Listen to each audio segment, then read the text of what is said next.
Drive through a small town in Montana, and you'll most likely see three things: the post office, a church, and a school. But what happens when one of these three is forced to consider its sustainability?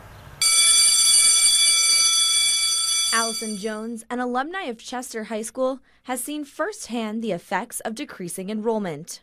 I had graduated in 2005, and then I came back 3 years later to a consolidated school.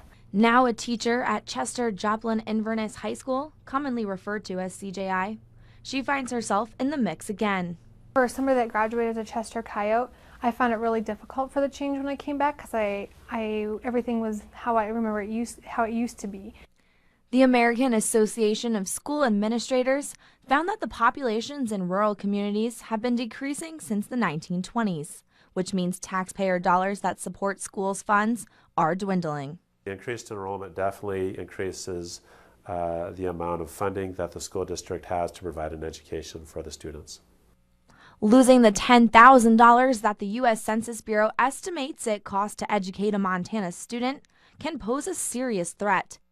It was Chester Coyotes and then the Joplin Inverness Rams, and that whole year we had learned that our school was going to be consolidated, so we got to vote on the mascot.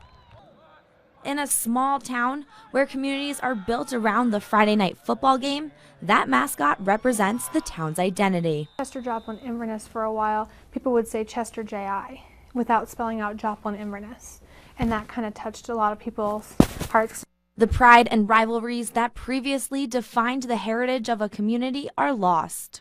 I remember going to the big old JI Chester rivalry, and you could always tell it was a big-time rival. Travel west and you'll pass through Brady, another small town that used to have a school, but then in 2001 had to combine with the Dutton School District. The school was holding meetings with the Power School District to co-opt the sports programs. So if you lose your athletic teams and you lose your school, a lot of times the communities start to wither and die and dry up. However, the Montana High School Association ruled that participation numbers are too high at Power, leaving Dutton Brady in the uncertain of what could happen down the road.